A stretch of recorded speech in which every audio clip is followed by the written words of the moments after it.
Hello, podcast listener. This is your host with the most, JJ, and happy Thanksgiving.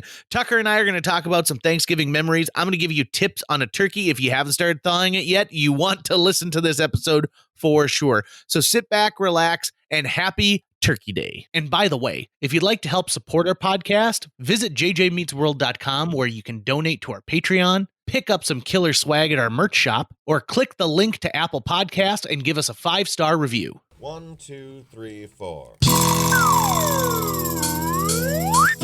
J.J. Gordon, sort of like that Indiana Jones, in that he's always sniffing out his next adventure. Yes, he is. He's always interviewing guests so he can have them on his show and they can talk about pop culture, arts, and leisure. J.J. has his flag unfurled and he likes his french fries curled, and he's fun and then he twirls as he goes to meet the world. He will march into the rain even if his ankle sprained. Take a peek inside his brain. This podcast is called J.J. Meets World. Happy Turkey Day, everybody. Thanksgiving. That's a good turkey call. Was it? I'm kind of impressed. Do it again. Try it again. Well, yeah, you petered out on that one. I was too self-conscious the second time. My favorite joke is when someone's like, "Oh, does anyone know how a turkey call?" I say, "What's the number?" Yeah, that's a real dad joke. Yeah. Real dad joke. Real good.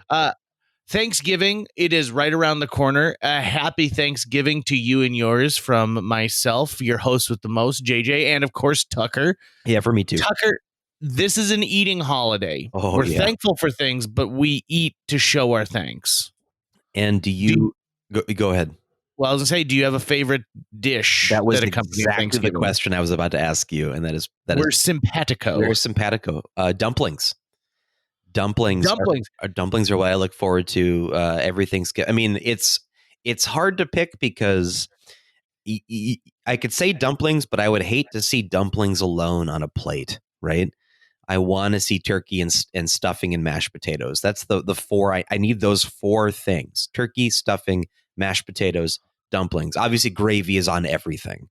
Does your love of dumplings come from the fact that you've got family in Kentucky, or is this on the other side of your family? The dumplings are on my dad's side of the family. Mama Luke always made dumplings for Thanksgiving and for Christmas meals. And oh man, it's just heaven. It's just pure heaven. So I'm not sure if we'll have that entire spread this Thanksgiving, but I am looking forward to having an excuse to just gorge myself in delicious food. So an interesting thing that I just was thinking about with dumplings are only associated with fowl. So I've had your grandmother's chicken and dumplings. Right. Here you talk about pairing it with turkey. I wonder why dumplings and beef. Right, beef never and really dumplings. Do you think that they would be? I bet they would work fine. I bet they would work absolutely perfectly fine together. There's nothing about them not being there. I think part of it comes down to the gravy, right? We're so used to dumplings in a chicken or a turkey gravy and not in a beef gravy. So I think maybe that's the next step is eat it in a beef gravy, make it in a beef gravy and see if it works. Maybe it's too much salt or sodium. I don't know. I mean, no matter what, I like it. Maybe it has to do with the amount of roasting time for beef, because a chicken roasts so much faster. That's true. And at one point, we just associated chicken with dumplings, and so turkey obviously made it. I don't hear anyone saying like, "Oh, I love guinea fowl and dumplings," but it's probably out there. So JJ, this is one thing that I'm not proud of at all, but it's something that I'm going to need to confront in my lifetime now that I am, not that I'm just now an adult. I've been an adult for like 17 years, but at some point I'm going to be in charge of making a turkey. Yeah. I've never, ever made a turkey, ever. And I have seen so many made-for-TV family holiday movies where there is so much anxiety around the turkey. And I'm going to need to start this journey now before I start a family so that I can make my mistakes now, not in front of them, right? So that when I have children, they're just born in a world where their dad knows how to make a turkey. So can you give me sort of the beginning of that? Like what Yes. should I know going into making a turkey for Thanksgiving? Thank you for asking me that because I love talking about turkey making. So I learned how to make turkey from family events, and both sides of my family did it drastically different. On my mom's side, they were advent grilling. They loved to grill a turkey, and I think it's because they incorporated turkey into like lake barbecues and stuff like that. Versus on my dad's side of the family, we had a big turkey roaster. So it's an electronic roaster, kind of like a giant crock pot you plug into the wall. People love the turkey roaster because it saves room in the oven for all the other things you're going to make. Okay. And same thing really with the grill if you're going to do it.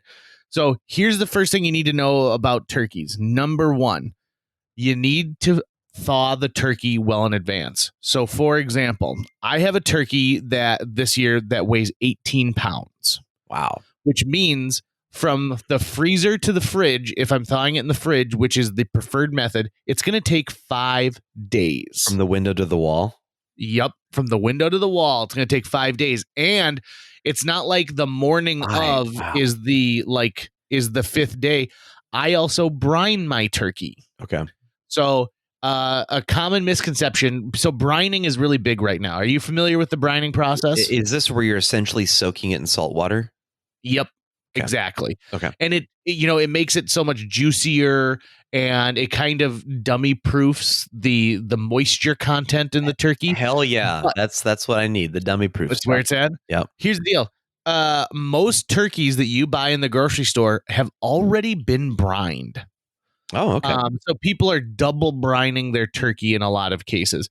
If you get a whole fresh turkey, most likely that has not been brined. So something that is not frozen when you buy it, but like Butterball, for example, which is it's the pinnacle in the name of turkey. Those are pre-brined. Okay. Now, if you've got a secret recipe that involves putting, orange peels into your brine, and you only use an apple cider vinegar that you made at home, that's great. And those things are fun. But you also have to plan, okay, if I'm going to brine this turkey for 36 hours, so that's 5 days plus 36 hours. Woo. Plus, you're going to need to have the fridge space for not only this, but when you brine it, whatever you're brining your turkey in. It takes at least a week to make a turkey. Takes a week to make a turkey if you're doing it what a quote unquote the traditional way. But you can do something as simple as just pull a turkey out of the freezer or go get a fresh one and slap it into your oven at 350 degrees, and bada bing, bada boom, you're going to have a turkey later. Here are JJ's turkey tips. Wait. Hold on. I want to make sure I understand what I just heard, because I am easily confused, right? Mm-hmm. And so did you just say that you could do all of that, or you could just take it out of the freezer and put it in the oven? Well, you got to thaw it. It's got to be thawed. That's the only thing. But you could go to the grocery store and get a fresh turkey that's not thawed. That's not frozen. Okay. I mistook what you just said. I thought you were like, you can either thaw it and do this way, or you could just stick it in. Or, I mean, in all honesty, if you want to start smaller, you could actually go to the grocery store and get just the turkey breast and just cook that. And that cooks just like you'd cook a chicken breast. Sure. So here are my turkey tips. Number one, any good company will tell you a reliable meat thermometer is one of the most important things that you can have. And using a meat thermometer is of the utmost importance to make sure that it gets cooked the whole way through. Sure. The digital ones nowadays are really slick, but don't, the old circle on top of a metal stick, that one works just fine as well. So when I make a turkey, the first thing I do is I put my hands. So there's the cavity, right? Right. Where usually the neck is in there and then the giblets are up in the front. So I take out everything. And then right where that cavity is, I put my hand between the meat and the skin, and I separate that membrane. Okay. Then I take butter, and a lot of butter. I actually make my own compound butter that has spices already rolled into it. And I smear that all over the inside. So what that's going to do, it's going to put the butter directly onto the meat. And so as it cooks, that'll get right in there rather than having the skin as protection. I also rub some of this on the skin because everyone wants a golden brown bird. and Heck yeah. using butter will help make it golden brown. It'll get the TV style turkey that you're looking for, right? The like, oh, this is what they made on Andy of Mayberry. Right. My second tip is peel a couple of apples. Now, you don't have to core them, you don't have to cut them, but you peel them and stuff those apples inside the cavity. Some people use oranges, some people will do it with an onion, and you can have any combination of these. But what'll happen is these apples or whatever high liquid I guess ingestibles that you put in there Sure. will actually steam out during the cooking process, and that steam will go into the meat and keep it moist. Oh, So it's the okay. same idea that if you have a wrinkly shirt and you throw it in the dryer, but you include a wet towel with it, it's going to Right. steam and it's going to help make that bird all the better. Number 3, do not keep checking on this turkey. So every time you open the oven or you open the grill or you take the lid off the roaster, you're releasing heat and it has to get back up to that heat for consistency. So if you figure at 350 degrees, it's going to take you 4 hours to cook your turkey. Every time you open that, you're really adding another 10 minutes at least onto it, especially at the beginning. If you want to check it in the middle and rebaste it, that's fine. I baste again about 20 minutes before it's set to be done, because that way it's really fresh and I can kind of address if there's any, grayish spots that I want to look nice and buttery when it's done. Okay. And then when you take it off the grill, this is of utmost importance for any meat. You need to let it sit. I take a turkey off and I don't even cut into that turkey for 15 minutes. Because the juices redistribute. It also continues to cook while it's out there. So you tent it with foil and you're good to go. So, Tucker, have you ever heard of spatchcocking? You mean blood eagling?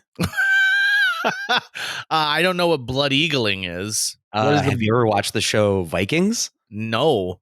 And I don't mean the NFL team. I mean the show Vikings, about actual Vikings. No. Is it like Haggard the Horrible? It's sort of like blood eagling is a lot like spatchcocking. It's not exactly the same, but it's a lot like you're familiar with it. I do know the term spatchcocking, yes, because it's the kind of word that when you hear it, you go, "That's not a real word. What does that mean?" And then you look it up and you go, "Oh, not only is it a real word, it's kind of gruesome." So I've only spatchcocked a turkey once, but people really like it. In fact, it's a preferred method of cooking, especially if you're grilling turkey, for a lot of people, because it cuts the time virtually in half. So I bet a lot of people who are listening haven't Googled spatchcocking yet. We'll tell them about it. Spatchcocking essentially is cutting along the backbone of the turkey so that you can lay the turkey flat. It like splays out the turkey. So on the left-hand side, you've got the wing and the drummy, and then there's a whole lot of space, including both breasts, and then another wing and a leg on the right side. And do you actually remove the spine, or do you just cut along it? So when I did it, I just cut along it. I didn't, but some people do remove the entire spine as part of it. Right. I guess it depends on how close you want it to get to your griddle for it, but it's very unique. The turkey tastes a little bit different because it tastes a little bit more like, it's been grilled directly. The turkey, since it's got so many it's got that hollow cavity, that's what makes roasting a turkey take so long. For the heat to penetrate, it takes so much longer, but versus when you spatchcock it, it's flat. I have also never done a deep fried turkey. I've eaten some and it's good. But I've seen too many garages go up in flames. Right. Have you ever had deep fried turkey? I probably have, but I can't recall. Maybe I haven't, because you'd think I would absolutely go, "Oh, I absolutely know when I had deep fried turkey." But no, I don't think I've ever had deep fried turkey. It's an interesting thing to think about, that somebody at some point was like, "Well, I got 5 gallons of peanut oil. Let's fry up that bird." Another fast fact about the turkey is, you probably knew this, but Benjamin Franklin wanted that to be our national bird. Right. And I think he was onto something there. I mean, it's clearly not as majestic or beautiful as the bald eagle, but we don't eat bald eagles in mass every year to celebrate stealing this country. So Do you wonder if it was the turkey, would we eat the turkey still? I think we would. Are you sure? You I sure? think so, but I don't know. I really don't know. I mean, I don't think we would have been eating bald eagles instead Right. Well, I mean, because he wasn't calling it the national dish. He just wanted it to be our. I would find it odd to find any country that eats its national bird. that's true. JJ, when it comes to the deep frying, let's say that's not the route I'm taking because I'm not making this anytime soon. But the steps you had given me about thawing it, brining it, all that stuff. Do you still follow those same steps if you are deep frying it, or can you, because it's a different, more, I don't know, intense maybe version of cooking it? Like, are you able to cut those steps or change them in any way?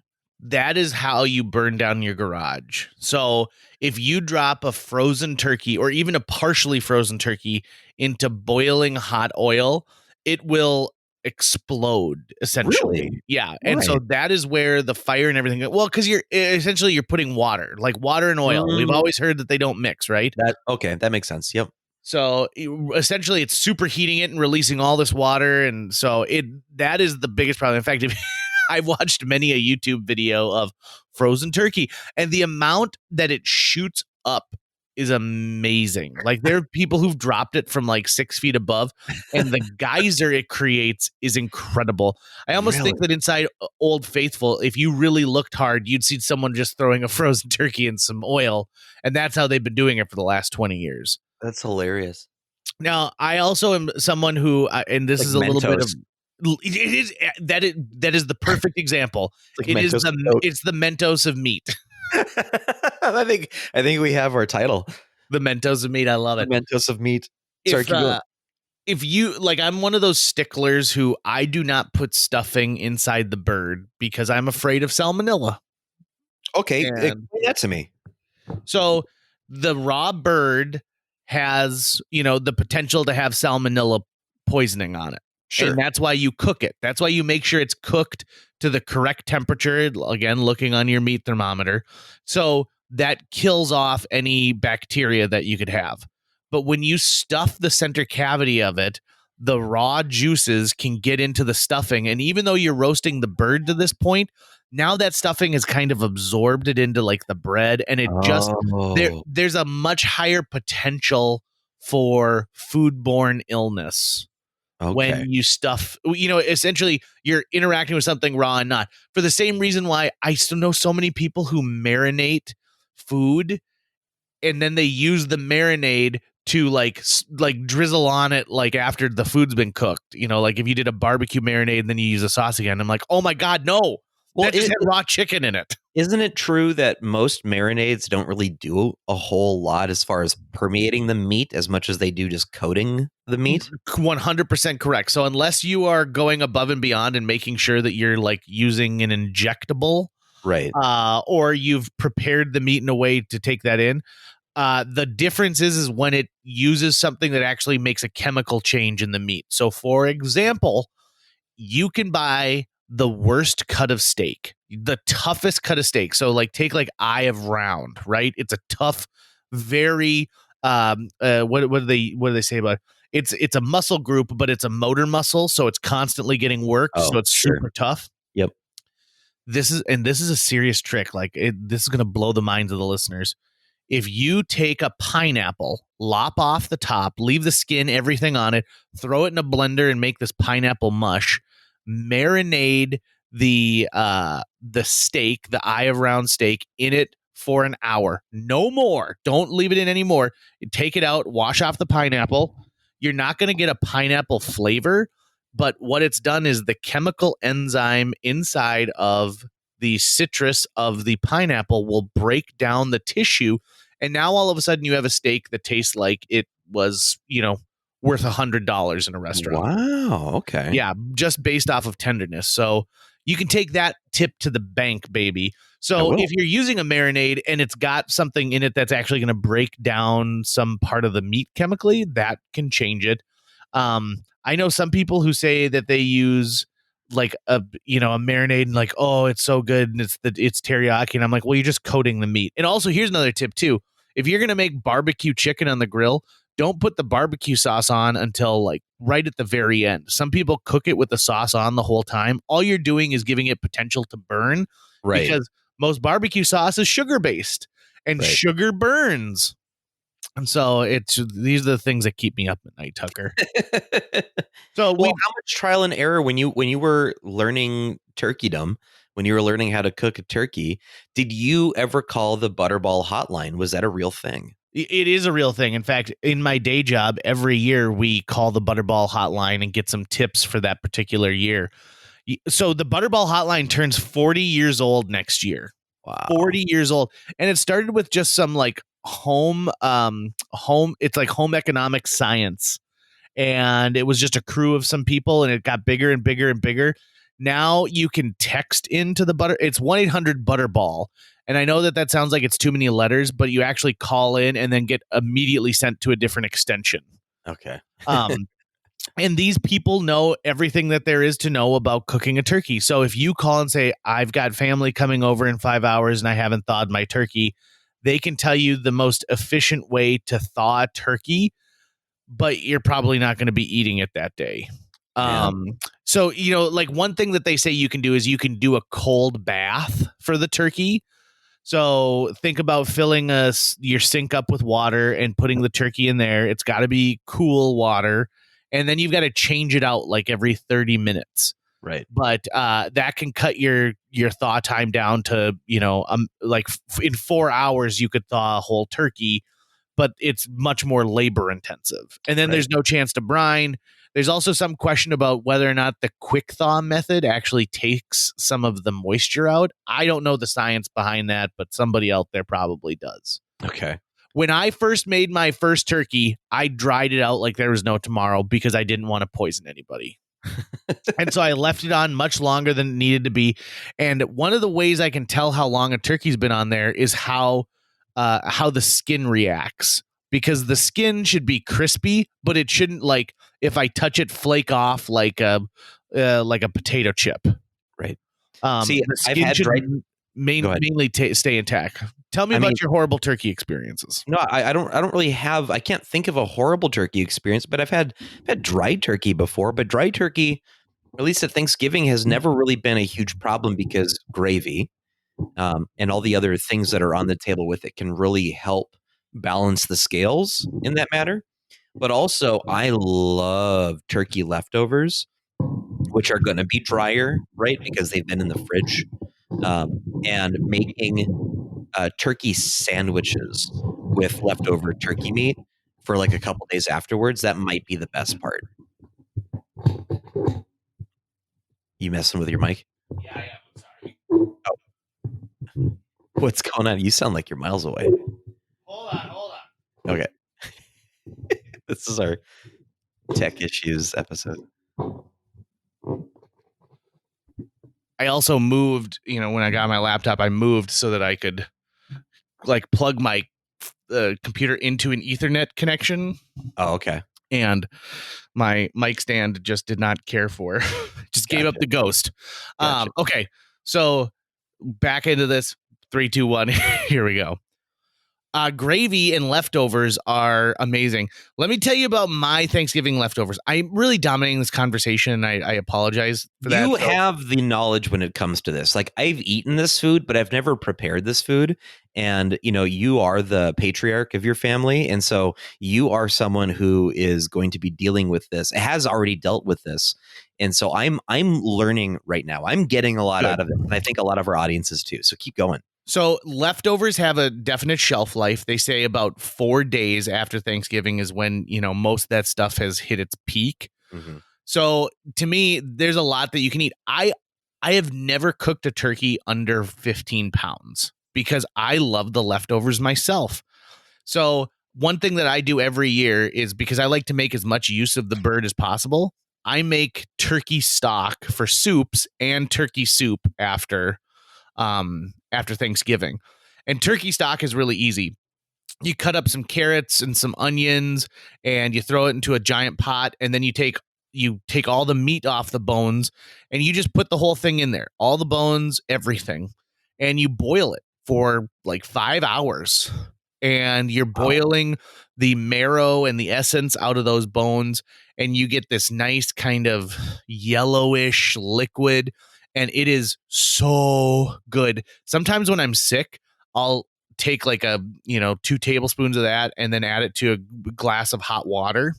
And it just becomes a broth.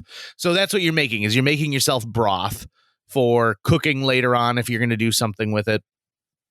But my major tip for leftovers, and I only learned this a couple of years, is called Thanksgiving waffles. Ooh, tell me more, Yeah, please. right? Oh, yeah. In fact, I should make you some this year so you can enjoy it. So what I You do is should. I pull out my waffle maker. I got a Belgian waffle maker at home. I take my leftover stuffing and shove it into the waffle maker, close it, and then it crisps up and it makes a waffle out of stuffing. Okay. Then I take some turkey, dollop of mashed potatoes, and some gravy over the top of that thing. And I make myself another Thanksgiving waffle out of the stuffing. And now I've got a sandwich that I can walk around with that is wholly encompassed of everything I love to eat. Some people I've seen when I've made it for that, they put a little like bit of cranberry on there. Right. I understand the enjoyment when it comes to the sweet aspects of Thanksgiving, but I am savory all the way, baby. Oh, yeah. For sure. I love cranberry sauce. I don't want it touching anything on my plate. I want it on its own thing. I can't deal with that. I can't deal with it. If I see some gravy getting into my cranberry, I'm like, this is disgusting. I can't look at this. Right. Cranberry is sort of like the German invasion, right? Like you see it coming from a mile away, but there's really nothing you can do to stop it once it's on the plate. It's kind of like the wasabi of Thanksgiving. Oh, okay. And you just don't want it to taint what you've got going on. Exactly. I like it. I like that. There are other great additions to Thanksgiving. So Brussels sprouts is something I'm really into, and I make this buffaloed Brussels sprouts where I roast the Brussels sprouts low and slow, and then I toss them in a really light buffalo sauce and top it with a little bit of like ranch powder. And those have become pretty popular items on our Thanksgiving table. I'm a sucker for candied carrots. I know I just said I love savory, but there's something about a candied carrot that I really get into. And gosh, I mean, there's just so much that people have done with Thanksgiving meals over the years. The one thing I don't understand are the people who have ham on Thanksgiving. Yeah, that makes zero sense. But I'm not into ham as ham. I like bacon. I'll eat ham if it's the option, but it is not my choice. No, my choice meat at all. Even at Christmas time, or no, I don't even want it. Keep it away. We've never accused Tucker of being a ham jammer. Nope. Sure. At the ground round. Yep. So let's talk about the end of the meal, Tucker, because this can be like a point of contention with some people. What do you think is the quintessential dessert for Thanksgiving? Cookie salad. Cookie salad. Cookie salad would be my top. I would also put pistachio pudding up there as well. But pumpkin pie is probably pumpkin pie to me dominates the last quarter of the year, no matter what. Pumpkin pie is in October. Pumpkin pie is in November and December if you can get it. Do you know most of the time it's not even pumpkin that we're eating? I know, it's a different type of squash. That's fine as long as it tastes like what I call pumpkin pie. That's what I'm good with. I don't like squash. I hate squash. You don't like squash? I do not like squash. But what about the game? Never played. Oh, okay. I think we call it handball around here. Okay. No, I think I'm not into squash. I'm definitely not into candied carrots. But I am into pumpkin pie. So I love pumpkin pie. Don't get me wrong. And I make my own homemade whipped cream as well. That's something I'm also very proud of. It's something, again, incredibly simple. All you need is a blender or a KitchenAid or a hand mixer. You do it right at the Gordon house. Yeah, you pour heavy cream in, and then we sweeten it with confectioner's sugar, aka powdered sugar. And so you just do it to taste. And then as you whip it, it froths up. And I mean, again, it's almost foolproof unless you walk away from it and then you come back and you're like, oh shit. Which seems like that could be the type of mistake that Tim Allen would make in a home improvement. Like, oh, the kids, Pat Richardson's taking the kids to grandma's, but he can't go. And then all of a sudden they get snowed in, so they're coming back, and he's got to put together a Thanksgiving meal in an hour. And he decides he gets the most powerful deep fryer he can. Yep. And he burns his eyebrows off. I think that I have potentially just pitched an idea for a reunion special for Home Improvement. And I think by what you added to it, I think it's potentially a crossover with Married with Children. Yeah, well, they're going to have to get the eldest kid out of jail first. Oh, yeah, that's right. He get arrested, I think, for like domestic violence or something. There's a lot of Thanksgiving specials out there for television. And there's some shows that specialize in their Thanksgiving episodes. Some are the Christmas episode, or that, the Simpsons have the Halloween episode every year. Right. But there's a show called The Middle that ran for a long time. It had Neil Flynn and, of course I can't remember her name, but she was in Everyone Loves Raymond. She was Raymond's wife. Patricia Heaton. They did a great Thanksgiving episode every single year. It was a fantastic episode of that. Friends, I remember always having a really good Thanksgiving episode. But to me, sometimes Thanksgiving is the holiday that gets left behind because we go from back to school to Halloween and then immediately into Christmas. We skip over Thanksgiving a lot. I always think of the Thanksgiving episode from, I think, was it Life with Louie Anderson's cartoon? Was that what his show was? Yeah. Yep. I remember there being a very specific Thanksgiving episode that I'll have to go back and watch now. I remember watching it on Thanksgiving at home at our house at 1141 when my grandparents are coming over. And I got to track that down now. I've been trying to think of Thanksgiving specials. I mean, you're right. It's either Halloween or Christmas because obviously Halloween, you're dressing up and it's a lot of fun. You're getting candy. Christmas, it's presents. It's Santa Claus. Thanksgiving, obviously you're eating a meal, but there's no of that other fun stuff on top of it that really makes it something else. So, what is there a holiday, a major holiday that is less served than Thanksgiving when it comes to sitcoms? Because I think even Valentine's Day, there's usually something, right? Yep, you're right.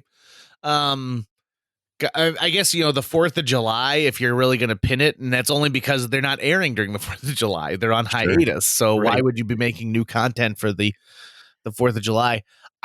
And that's the thing. And, of course, I don't want to skip over because there are some that are iconic. The Charlie Brown, it's Thanksgiving. Charlie Brown plays every year, and Apple actually has the right to all of the Peanut stuff this year. And they just announced that they'll make it available on Apple TV Plus for everybody for free, and it'll get to be aired on PBS. Usually the Thanksgiving thing is the Macy's Thanksgiving Day Parade. Right. That's usually the thing, but I'm guessing that's not happening this year. Well, the parade's still happening, but they're not allowing spectators. Interesting. So it's which just would be weird. Yeah. And that's that's a tourist boon. I think something like 5 million people come out to watch the Macy's Thanksgiving Day Parade. I'm sure. And they're going to see the giant Kermit and the Spider-Man. Yeah. Okay, so that it's been around for almost 100 years, and when they first started it, no way. They filled the balloon. The balloons have been a part of it, I think, since like year 5. And the first year they had the balloons, they filled them with helium. And when they got to the end, they didn't know what the plan was. They're like, we don't know what to do. So they actually just let them go.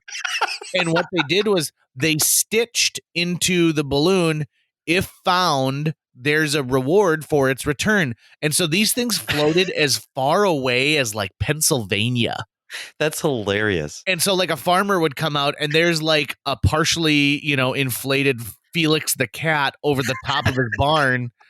And I think you got something like $250 to, call Macy's and say like, your balloon's on my property. And they would come and pick it up and just a hilarious form of littering. It is, isn't it? Like, Just like, what should we do with these balloons? Yeah, just let them go. The sky will wash it away. well, and then of course they had. I mean, that wasn't a viable option once air travel Yeah. became super popular. Because could you imagine? Be like, all right, everyone, we're gonna be coasting at 20,000. Holy shit! And like a giant Ronald McDonald almost takes down a 747. Yeah. Well, so JJ, what we were kind of talking about here is with the changes to the Macy's holiday parade, it's because obviously it's the year of COVID.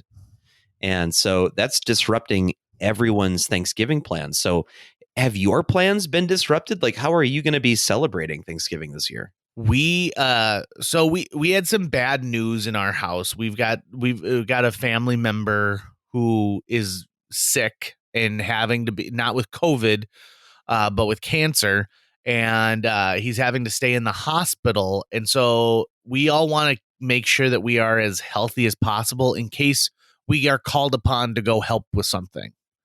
He lives in the Twin Cities, and so of course, anyone leaving North Dakota right now looks like they've got a Scarlet A on them. Right.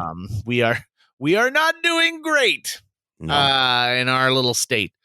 So we've decided to have Thanksgiving just Jill and I and the dogs. And this is going to sound weird, but this is probably the toughest part of COVID I've had to face, because my house has always been the house that hosts people who don't have anywhere to go. I make a Right. ton of food. I love having people there. It's just a huge, huge celebration. I can't remember the last time I did Thanksgiving without 20 people around. And it makes me very sad that it's going to be, I'm glad that we can still be together. And I should be incredibly thankful that Jill and I are healthy and happy, and we get to celebrate Thanksgiving still, even with just us. So even like this, I MC a 5 and 10K every single Halloween. I've done it for like the last 10 years. It's called Burn the Bird, and it benefits the YMCA.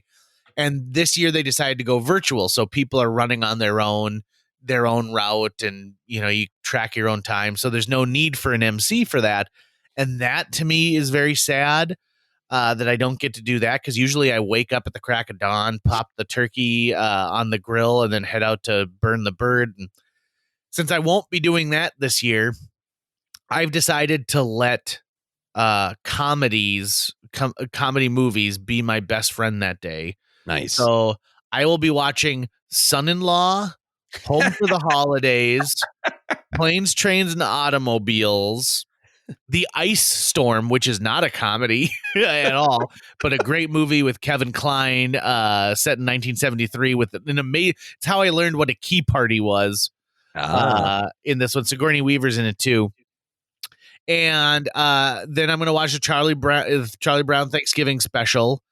And if I feel like it, I might watch Planes, Trains, and Automobiles again. And then to kind of savor the holiday, what we decided was we'll eat in mid-afternoon, and then we'll decorate our house for Christmas. Oh, that's nice. Yeah, and that's something that Jill loves, and Jill's great at pulling out all these decorations. The only thing we don't have is one of those Santa villages, so that'll become our event this year, is decorating the whole house, which means I get to start watching Christmas specials immediately, and so I know the one that we're gonna watch on Thanksgiving night while we set up is a Muppet Family Christmas, which is the special where all of the Muppets go to Fozzie's mom's house for Christmas. Oh, yeah. And then the Sesame Street characters come caroling, and then the Fraggle Rock gang shows up. It is a delightful special. JJ, I think you might be the only person that I know of who has a movie playlist planned for Thanksgiving into the next day. Like, yep, we're going to watch this, or we're going to watch that. We're going to watch this. I love that so much. That's well, I got to pick a very specific time. I mean, obviously there's cooking going on throughout the day and other things. So are these playing while you two are walking around and conversing? It's like in the background, or are you guys sitting there and fully absorbing each of these films? I will be fully absorbing the films. Good for you. So the out of all of those things, Planes, Trains, and Automobiles is probably the one that I could have on in the background. But the problem is I want to watch it so bad that I stop what I'm doing, and I'll get into that. While I'm cooking, Like just because that's the thing about Thanksgiving. So much of this can be done in advance, and then all you have to do is pop it in the oven. Sure. So Wednesday night is when we'll make the stuffing or the dressing, and we'll get the candied carrots all put together and ready to go in the crock pot. I also think this: if you're listening to this podcast and you live south of, I'm going to say Nebraska, okay, you do not know what an absolute just luck of the draw we have up here by having garages and porches that are cool enough on Thanksgiving that you can use it as a secondary refrigerator space. Right. It is nothing short of a miracle. We put up with these harsh, awful winters in exchange for being able to put stuff out on the porch. It's gonna depend. What's the weather going to be like this week? Because I'm looking out the window right now. There isn't a drop of snow out there. There's not a single snowflake out there right now.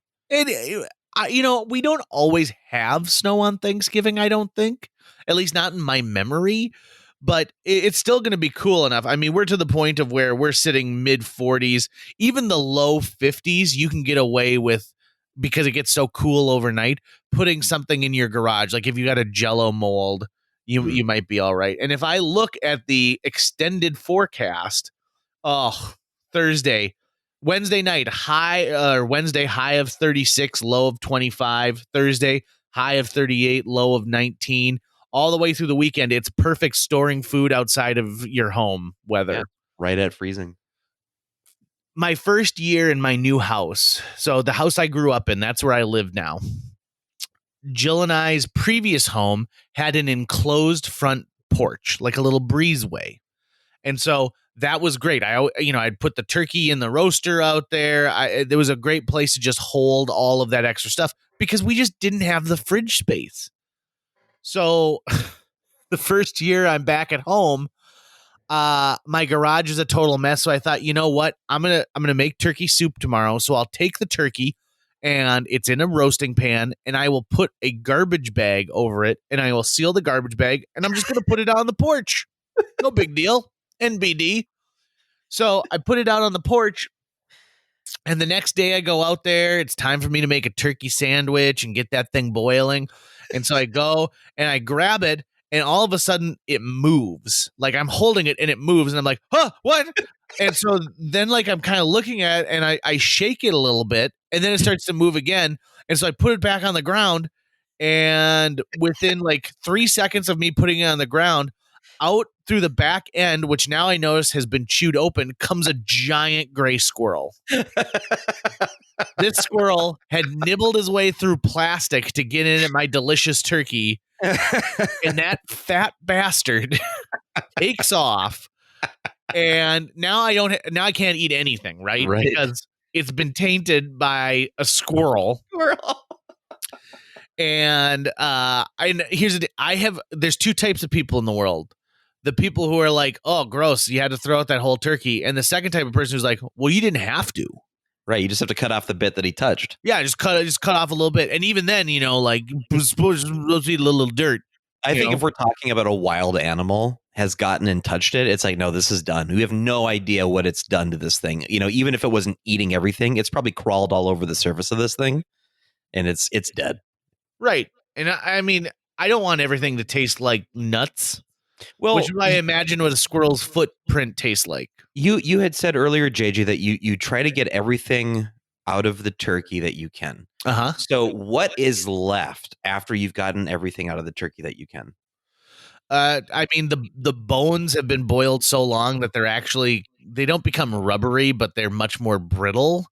And like you can tell, like the marrow's been, cooked out of it. So take the giblets, right? So the liver, the heart, the kidney, I cook those up and then I cut them up for my dogs, and they love it. That's their Thanksgiving feast. Because I should also mention this. I am also a big fan of letting my dogs eat Thanksgiving dinner with us. They should be proud to be, thankful for what they've got. And so they get something really special on Thanksgiving. And of course, on a normal day, they'd also be fed by like 9 other people underneath the table. Yeah. Because my family are a bunch of softies. So they get something special. it wasn't until a few years ago that I started actually eating the neck. So the neck is curved. It's like a meat candy cane. And it sounds weird, but like, are you a white meat or a dark meat kind of guy? Or a little of Uh, both? a white meat. So I have an appreciation for dark meat like there's no tomorrow. I find it to be just a little bit greasier and a little bit saltier, and it's always moist. I mean, dark meat is always moist. And so the neck itself is pretty much all dark meat. And so you nibble it like you'd nibble like a corn cob all the way around. And I never used to get that because people like my Uncle Wally would always get it. My Uncle Wally, who goes everywhere, like, carries a buck knife with him wherever he goes, and had like a can for his chewing tobacco next to his lazy boy recliner. That's the guy who normally gets the neck. But now that I'm the man of the house, and I'm not talking about Jonathan Taylor Thomas or Chevy Chase in the movie Man of the House, I'm talking about being the man of the house. I get to eat the neck. So there's very little that doesn't get eaten. I save the wishbone and dry that out every year as well. Yeah. I make I use have of yet to everything I win. can. I have yet to win that fight. Oh, really? I Ever? can't think of one time where I did the wishbone pull where I won, where I got the head of the wishbone. Oh, well, just like Charlie Brown. Wah, wah, wah, wah, wah, wah, wah, wah. Well, we'll have to do that sometime. I'm actually surprised that there hasn't been like a mass marketing of wishbones out there. Like, oh, buy a wishbone for your family, or at Oh, craft sure. stores or something like that where they've got wishbones. Because there's a lot of turkeys that are being made out there that are not being made full turkey. They're being chopped up into bits. Well, Uh, if that's an underserved market, JJ, maybe that's something you get into. Is that my $1 million idea? Actually, people have been giving me crap about this for years, but I had an idea, $1 million idea. Remember what I told you to put inside the turkey carcass, like the hollow area to make it moist? Uh-huh. Apples, Apples, oranges, citruses and stuff. onions.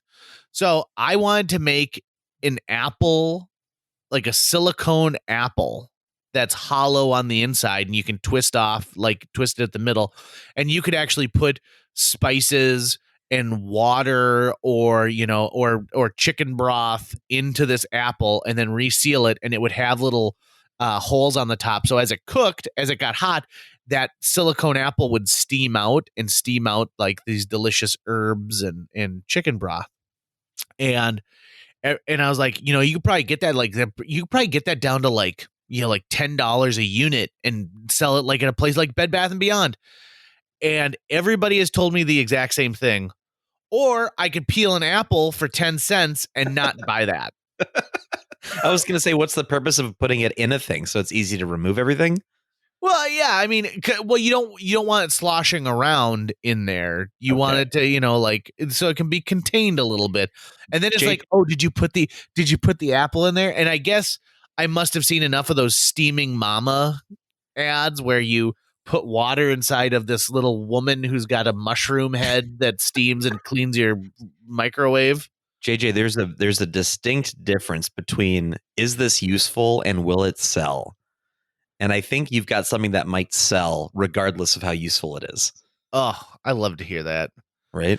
I've had $1 million ideas over the years, and my problem is I just never get out there and do anything with it. So if you are out there and you're an entrepreneur and you'd like to license my silicone apple idea, I would appreciate that you do that.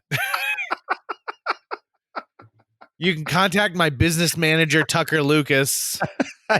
No, don't contact me. I'm the worst business manager. I wouldn't want to work for anyone who had me as a business manager. All right. In that case, you can contact Gorko Enterprises. Some of the silicone apple stuff. Silicone apple, do not eat. Well, the thing is like, if it takes off when you have kids, you're going to be like, silicone apples are good to me. They were good to your mother. They were good to your brother. Silicone apples put food on the goddamn table. Dad, I don't want to make fake fruit, Dad. How do you think I'm paying for all that fancy internet so you can do your Zoom at 8K? Hey, this is another thing too. Did you see that Zoom dropped their 40-minute limit on the free account for Thanksgiving? Oh no, I did not see that, but that's cool. There are certain things that 2020, while it's been a dumpster fire of a year, really we have found some amazing things. Here's one of those amazing things. Walmart, Target, all these stores that have been opening earlier and earlier to get Black Friday, so much so that they're opening at things like noon on Thanksgiving, have now decided to be completely closed on Thanksgiving. Yep. So there's no early shopping for those people who are still going out to a brick and mortar to do their shopping. Mhm. That to me is that is a great sign of like how we've got a little bit of humanity left. Zoom, by saying like, listen, we know we could get people to sign up for a higher tier, but we're gonna let them just enjoy Thanksgiving, and they can't be with the ones they loved. So we're gonna make sure that they can enjoy the day as much as possible. That being said, do you know how many Fire tablets, Nooks, and Oh, I'm sure. iPads they're going to sell after your mom drops the iPad into the gravy or into the boiling pot of potatoes? Because she's like, "Oh, Jonathan, let me show you around the kitchen, Jonathan. And look, and this is this, and this is this, and this is where you would be sitting, but we dressed the cat up instead. And this is, well, hold on, your father's been drinking." Of course, you can get those things for like $40 now, can't you? Yeah, you really can. And I'm going to go on a small tirade here. I am shocked at the number of streaming devices that have a deal with one company but not another company, so Yeah. that when you buy something you can't get it. And I usually love Amazon. Amazon pulled a pretty big like switcheroo on me recently. We picked up a like one of their Fire tablets, which I like. I mean, they're very reasonably priced, and it said it was like $40 off on Prime Day. Well, part of that $40 off is they give you an additional $15 off by you, when you purchase it, agree to let it play ads for you on the home screen. Oh, sure. You can turn the ads off, but it's going to cost you $15. Yep. That was like it for me with my Kindle. I had to pay to get the ads off of it. Ugh, I was so mad. Yeah. I mean, it's genius. Don't get me wrong. Jeff Bezos, you earn the money that you make, but I was very mad about that. Very, very disappointed. So as we go, I think it's time to be thankful. And so if you wouldn't mind, I'm gonna do a little tiny Thanksgiving speech. So if you're not someone who likes to speak, just pull this out, load it up to this point, and have it. Hello, friends and family. We're gathered here on this Thanksgiving, and we remember how lucky we are to be together. We remember how lucky we are that every single Monday, JJ Meets World releases a brand new episode for free, even if they cop out and give us a minimum Kings from now and then. I'm thankful this year that I'm happy, that I'm healthy, not necessarily at the same time. And I'm thankful for people like Tucker Lucas, who constantly listen to me and deal with my computer problems from a distance away, and I barely ever hear his sighs of contentment.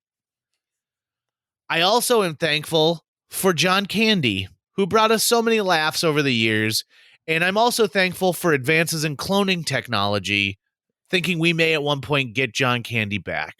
Which John Candy will we get? With any luck, it'll be the Great Outdoors version. So here's to 2020. Let's all raise our glasses, except for you who who aren't drinking tonight. I understand. Hey, settle down. Settle down. Well, you've ruined it for everyone. Happy Thanksgiving.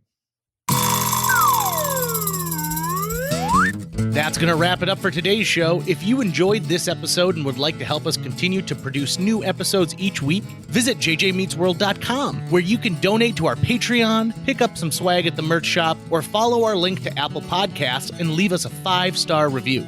You can also follow us on social media. We're on Facebook, Instagram, Twitter, YouTube, all the sites the cool kids are using these days. JJ Meets World is produced every week by Tucker Lucas. You can find out more about Tucker's work by visiting moonbasemaria.com. If you want to get in touch with your host with the most, check out linebenders.com, where you can find direct contact info for JJ or booking information. I can't believe that every year they pardon a turkey. It's just ridiculous. You don't see any other holiday where they're pardoning somebody. It's like, hey, for 4th of July this year, we're gonna pardon a boat that would previously be, the shooting location for Girls Gone Wild. It just doesn't happen.